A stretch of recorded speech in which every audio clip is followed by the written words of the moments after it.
Bueno, yo soy África, Curiel. Víctor me llamó para que dijese lo que a mí me apeteciera y a mí me apeteció hablar sobre la narrativa embebida y emergente. Ya algunos quizá conozcan este término, pero no es la primera vez que alguien me dice que emergente como que lo conocen más, pero lo de embebida suena todavía como muy raro. ¿Por qué surge la motivación para dar esta charla? Bueno, yo investigué estos dos conceptos muy en profundidad cuando hice mi trabajo de fin de máster sobre el videojuego como medio narrativo y bueno, hace un par de meses creo, Outconsumer hizo un directo en el que hablaba con Dayo, que seguro que lo conocéis, y con Cristina Pérez, que es una periodista de aquí, y con Carlos Coronado, sobre narrativa. Y la gente en Twitter le hacía preguntas, les preguntaba cosas y ellos como que daban muchas vueltas diciendo este concepto es muy complejo y yo pensaba todo el rato, si explicas estos dos conceptos es que lo explicas todo en 5 minutos, lo resuelves todo en 5 minutos. Entonces me di cuenta, digo, si hay personas tan influyentes como Dayo, como Carlos Coronado, que parece que o no conocen o no se acuerdan, sobre todo del término embebida, como digo, el término emergente, parece como que se conoce un poco más. Digo, es que entonces nos falta muchísimo todavía que comprender sobre cómo funciona la narrativa en el videojuego. ¿Por qué nos cuesta tanto comprender cómo funciona la narrativa en el videojuego? Porque casi todo lo que conocemos hasta ahora de narrativa, de cómo contar historias, lo conocemos por medios lineales, por medios que son pasivos, por el cine, por la literatura. ¿Qué pasa con el videojuego? Que tiene algo que es radicalmente diferente a cualquier otro medio. Y es que en el videojuego el público es agente, es activo, toma un papel activo en el desarrollo del producto. ¿Qué diferencia hay entonces entre cómo se desarrolla la narrativa en un medio lineal y cómo se desarrolla en el videojuego? Bueno, en un medio lineal lo que llamaríamos historia, ahora hablaré un poco más sobre la diferencia entre narrativa e historia. La historia es un monólogo del autor. El autor nos cuenta su rollo y nosotros nos sentamos ahí a tragárnoslo. En el videojuego la historia no es un monólogo, es un diálogo. Es un diálogo entre el autor y el jugador. ¿Qué diferencia hay entre narrativa e historia? ¿Por qué cuando decimos narrativa, incluso a mí se me escapa muchas veces, pensamos en la historia? Pues porque hasta ahora la narrativa era la historia. En los medios lineales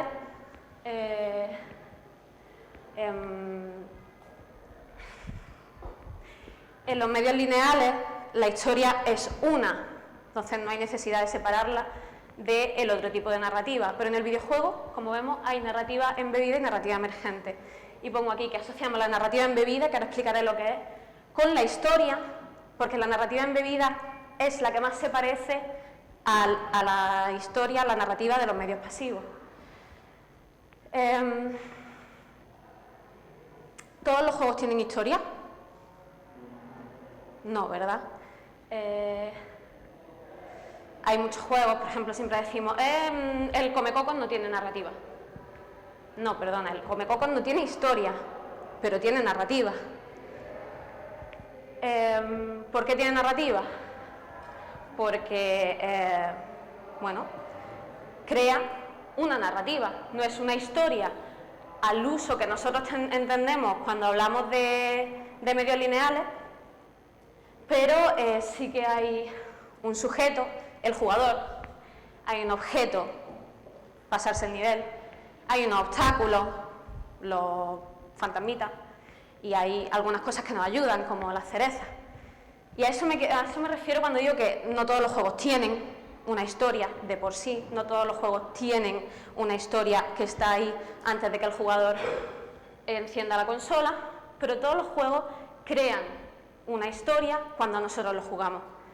Esas son la narrativa embebida y la narrativa emergente. Todos los juegos crean una historia que responde a la estructura narrativa básica, la del planteamiento, se nos plantea el juego, el nudo, jugamos, y el desenlace, positivo o negativo, ganamos o perdemos. Ahora quiero hablar un poco de los formalistas rusos y Jacobson. ¿Y por qué meto esto? Bueno, porque yo soy lingüista y me gustan estas cosas. Vale, los formalistas rusos hicieron una distinción entre el lenguaje cotidiano y el lenguaje poético. ¿A qué se referían cuando hablaban del lenguaje cotidiano? Pues el lenguaje cotidiano es el lenguaje que tiene una función práctica, una función de comunicar. Esa narrativa que creamos cuando le contamos a alguien lo que nos ha pasado el fin de semana, lo hacemos de forma espontánea, no nos preocupamos por la forma en la que lo contamos, no nos preocupamos de usar metáforas, no nos preocupamos por el estilo del lenguaje o de crear un impacto en el receptor, solamente queremos comunicarle los hechos que han ocurrido en nuestro fin de semana. Tiene una finalidad completamente comunicativa y da lugar a una narración cotidiana, que sería pues la reconstrucción espontánea de una experiencia pasada.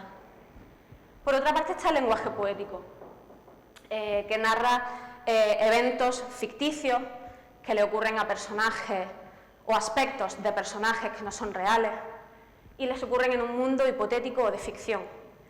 Y esta narrativa, este lenguaje sí que se preocupa por la forma en la que lo comunica, por crear un impacto en el que lo recibe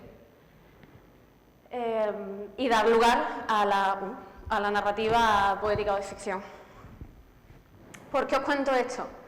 Porque estas distinciones del lenguaje se corresponden muy bien con la narrativa emergente y con la narrativa embebida, porque estos son los dos lenguajes que utilizan una y otra parte de ese diálogo narrativo para expresar su parte de la conversación del videojuego.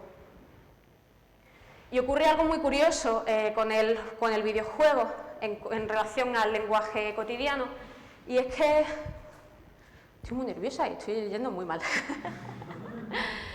Y es que se produce un proceso cognitivo súper curioso porque cuando Estefanía contaba su experiencia con el Tomb Raider, decía, yo tuve que ir a este sitio, no decía Lara Croft tenía que ir a este sitio, esto no ocurre en ningún otro medio. Decimos, Harry Potter encontró la cámara secreta, pero cuando jugamos un videojuego decimos, yo he derrotado a Bowser. O sea, asimilamos el papel principal y lo reconstruimos como si nos hubiese pasado a nosotros. Esa es la magia que tiene el videojuego, que nos mete a nosotros como actores en esa trama. Y reconstruye a través del lenguaje cotidiano la narrativa emergente. ¿Me dejo algo? Creo que no. Vale, vamos al lío. Vamos a empezar a definir un poco lo que es la narrativa embebida. Vais a ver que digo muchas cosas, pero todas vienen a dar más facetas de un poco lo mismo, ¿vale?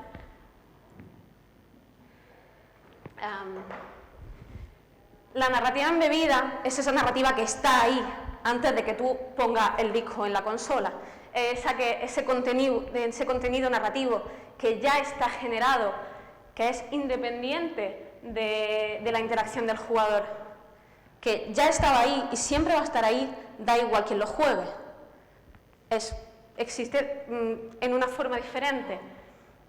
No sé si lo digo en esta o en la siguiente, pero se experimenta a través de la interacción del jugador, pero existe separada de esta. Es decir, obviamente, si el jugador no juega, no va a haber esta narrativa, pero va a seguir estando ahí, siempre.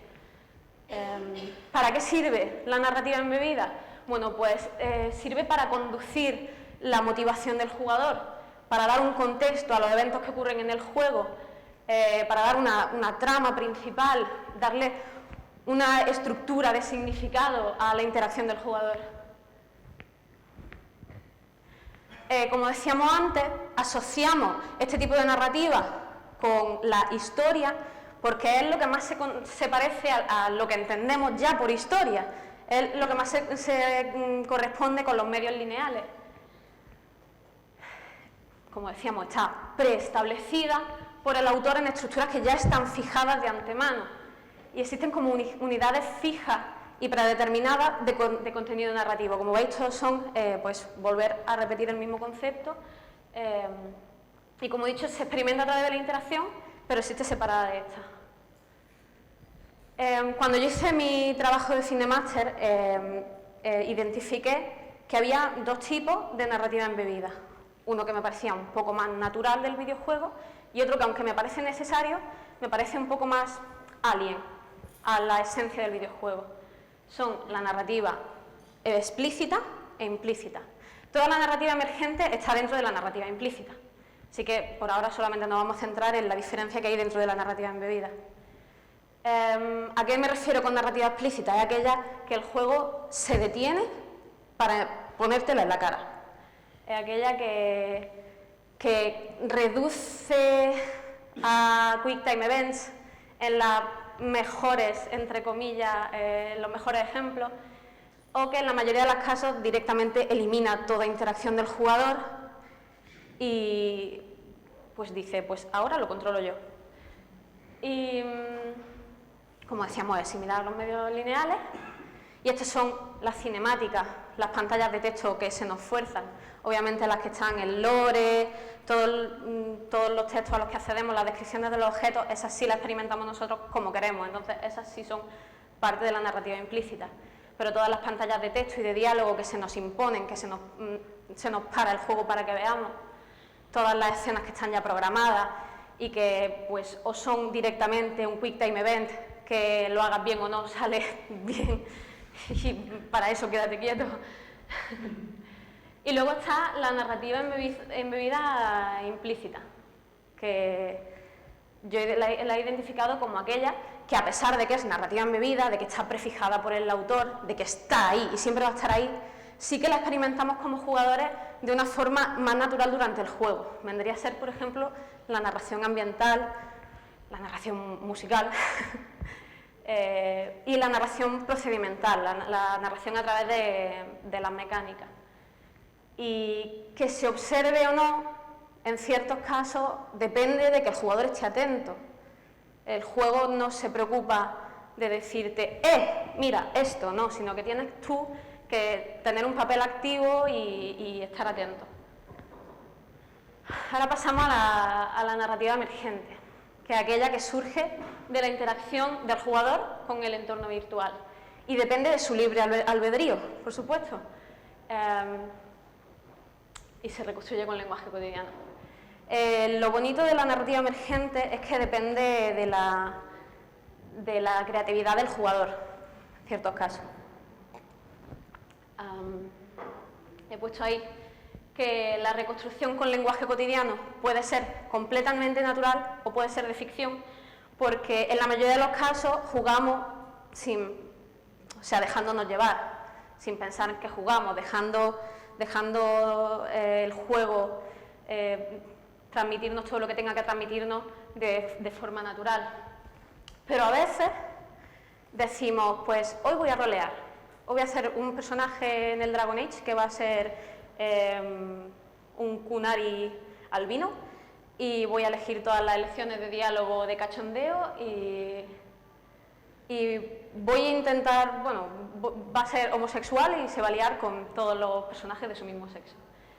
Entonces estás creando una narrativa que, aunque tú la experimentas de manera natural, estás creando una ficción, estás escribiendo una historia de ficción mientras juegas con la narrativa emergente.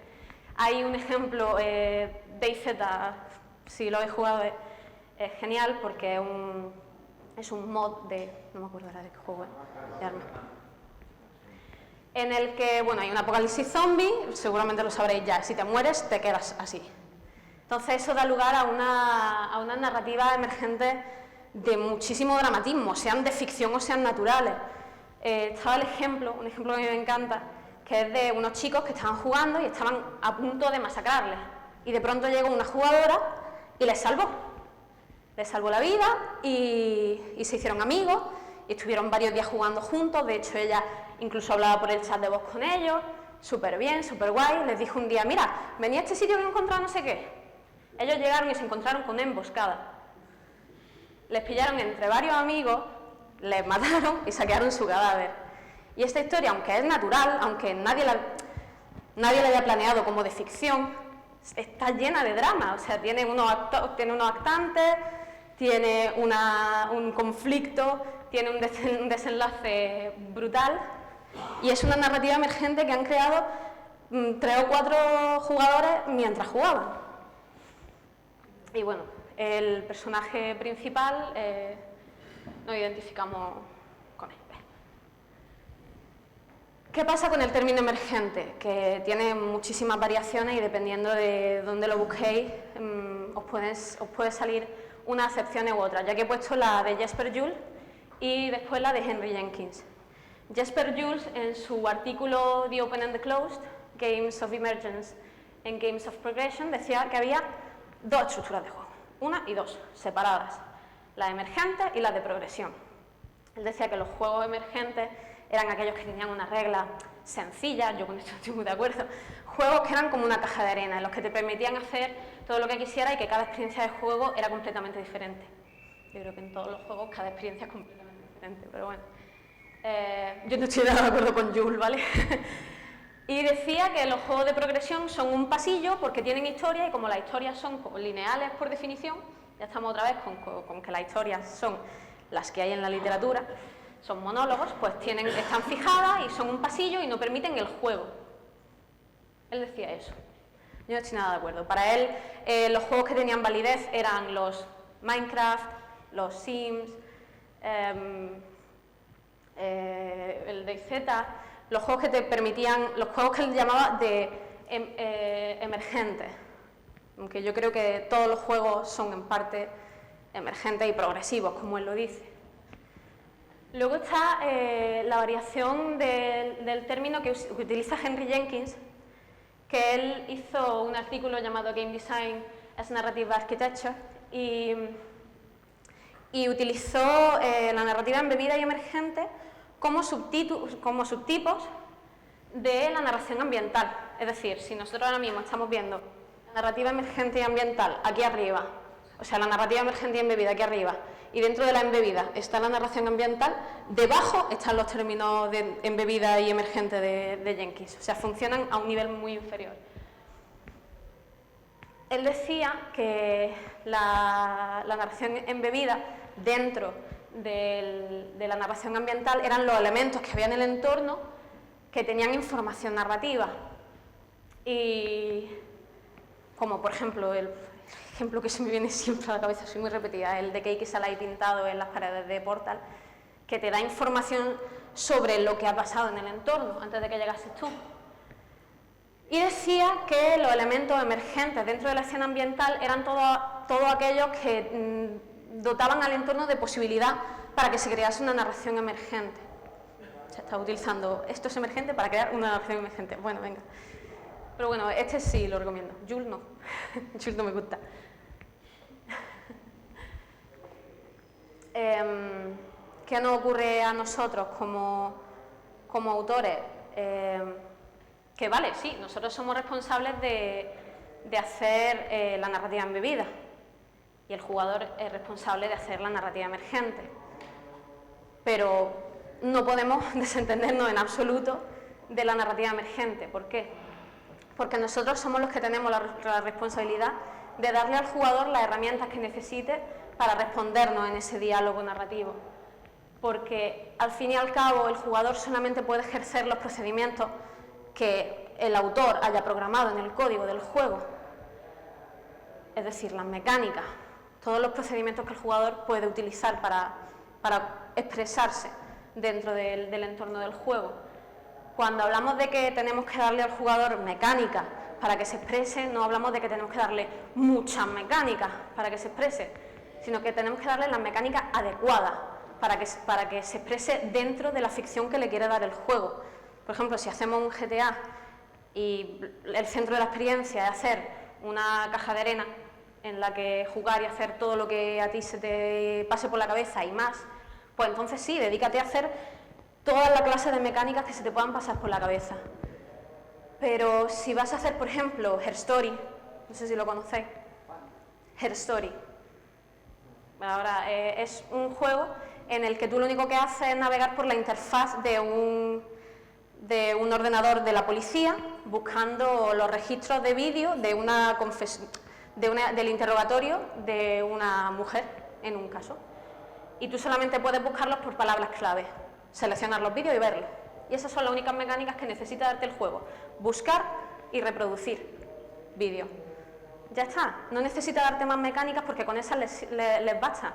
En Stanley Parable, ¿qué mecánica utiliza Stanley Parable? ¿Qué mecánicas tiene Stanley Parable? Caminar. Caminar. Y ya está. No tiene más. O sea, solamente dándote la mecánica de caminar, es que creo que ni siquiera te deja interactuar, ¿no? Pero muy poco. O sea, todas las decisiones que tú haces como jugador las haces yendo para acá o yendo para allá. No le hace falta darte ninguna mecánica más para crearte una narrativa emergente brutal.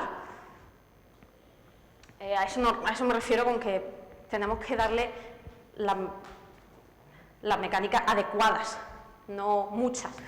Si le metemos a un Zelda las mecánicas de Phoenix Wright, puedes interrogar a un Goron, no sé, pero ¿de qué te va a servir? No. Y luego también tenemos que ser conscientes de que tenemos que preparar la narrativa emergente a nivel de controlar los comportamientos de los sistemas, que van desde controlar la física o el clima a controlar cómo van a responder los NPCs, cómo van a responder los enemigos a los distintos comportamientos emergentes del jugador. Cómo van a reaccionar los diferentes interruptores que puede activar. Qué rápido lo he hecho, qué mal.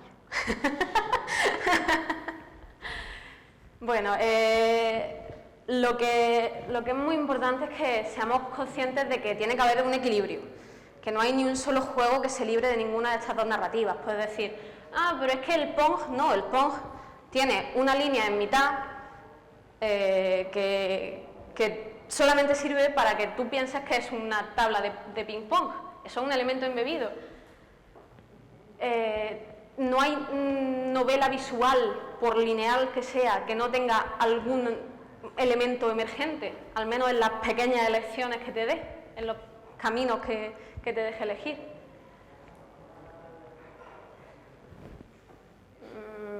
Vale, sí. Muy importante que una y otra estén en consonancia, porque si usamos una narrativa embebida que entorpece a la narrativa emergente, o viceversa, estamos creando la archiconocida disonancia ludonarrativa. Tenemos que conocer cuál es el límite de los elementos embebidos, porque al fin y al cabo la naturaleza de este medio es que el jugador sea capaz de interactuar. Si solamente le dejamos, hacemos un David Cage y solamente te dejamos estate atento al mando para darle al botón cuando a mí me apetezca para que continúe la cinemática, pues, y casi ni eso, porque los últimos, los QT, seguían adelante sin que tú le dieses al mando, está comprobado. Hay que conocer el límite de los elementos embebidos y presentarlos bien, utilizarlos para potenciar la experiencia del juego, no abrumar al jugador. Y lo mismo con la narrativa emergente. Tenemos que comprender cómo funcionan estos elementos y utilizarlos de manera que potencien toda la experiencia, que, pues, como decíamos antes, que las mecánicas vayan en consonancia con la narrativa, que no tengamos que matar a chorrocientos mil soldados para escapar de un cargo de asesinato.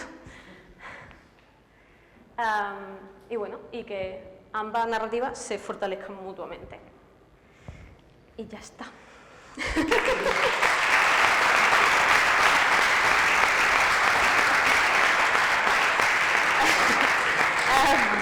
preguntas, observaciones, amenazas de muerte. Yo no sabía que ibas a exponer antes de hablar contigo. ¿Qué? Yo no sabía que ibas a exponer antes de hablar. Sí, yo al parecer tampoco lo sabía, ¿no? No, preguntas sí, amenazas de muerte no, ¿vale? Pero preguntas sí. Ya lo tomo bien. ¿Por allí? No. Bueno, sí, una preguntilla. Antes has mencionado el caso de Minecraft.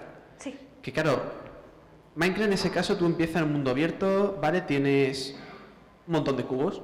Sí. Es un buen resumen. Sin embargo, ahí, esa narrativa emergente, porque claro, la narrativa emergente yo lo único que entiendo es, por el día construyes, por la noche huyes. En ese sentido, ¿cómo identificas tú que hay una narrativa en sí? No sé si me explico.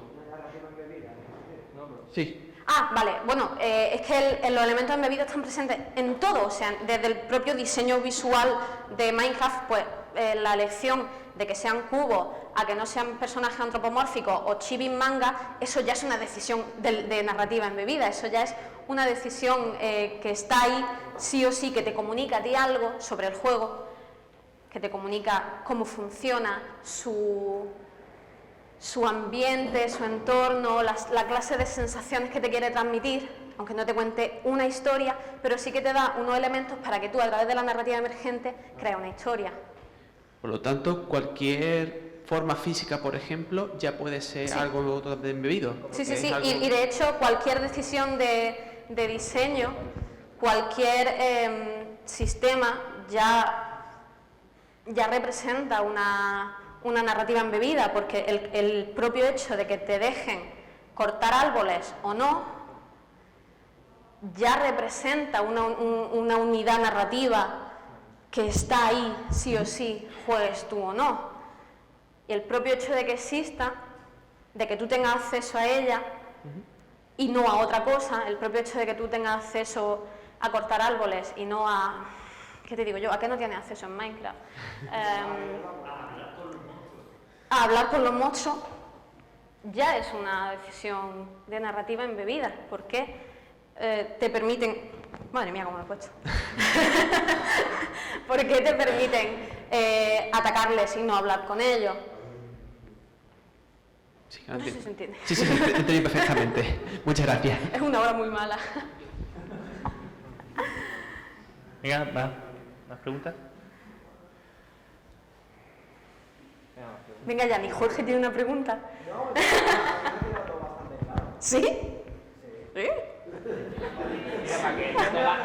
Uy, qué hora más mala, ¿eh? Si él no te va a hacer preguntas hoy, buena señal. Hostia. Pues... Sí. Hablando de, por ejemplo, los eSports, ¿qué papel tiene en todo esto, por ejemplo, pensar cómo de interesante va a ser ver jugar? Eso es parte de un comportamiento emergente, pero que intentas controlar, porque, por ejemplo, el League of Legends ni más lejos le pasa, que estará bien, estarán divertidos, pero verlos es un coñazo y cada vez tiene menos visualización. Y están haciendo muchos cambios para hacerlo más interesante de ver, porque la dinámica de juego que se ha generado, por cómo es el juego, es que las partidas son muy conservadoras y son muy aburridas y eso. Claro. Se ve con todo esto. Hombre, normalmente, bueno, salvo en excepciones, el potencial para la narrativa emergente se crea teniendo en mente al jugador. ¿Qué pasa? Que ahora, con la cultura de YouTube y de los gameplays, estamos empezando a ver a los desarrolladores tener en mente la narrativa emergente para un público, después de un gameplay, para una partida en directo, para un streaming. Y, pues, bueno, Undertale... ¿Puedo decir el spoiler? No. No.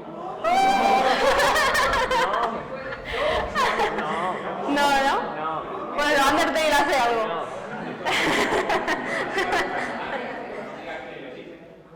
No, pero el propio hecho de decirlo es que, bueno, Undertale hace algo muy guay. Y, bueno, digamos que tiene en mente que hay gente que va a ver gameplays en vez de jugarlo, ¿vale? ¿Qué pasa con...? Perdón. No, ya está. ¿Qué pasa con los eSports? Que, como tú dices, en un principio no se diseñaron para que la gente se divirtiera viéndolo. Pero claro, con todo lo que ha surgido ahora, entonces sí se lo están replanteando, sí se están replanteando en crear una narrativa emergente que sea entretenida también para el espectador externo y no solamente para el papel activo que está ahí. Entonces, me parece que es muy importante que precisamente tengan en cuenta cómo de entretenida se hace de ver esta narrativa emergente que surge de cada jugador. No sé si he resuelto tu duda o te he liado más. ¿Algo más? ¿Alguna observación que queráis hacer? Es que la desconcentración.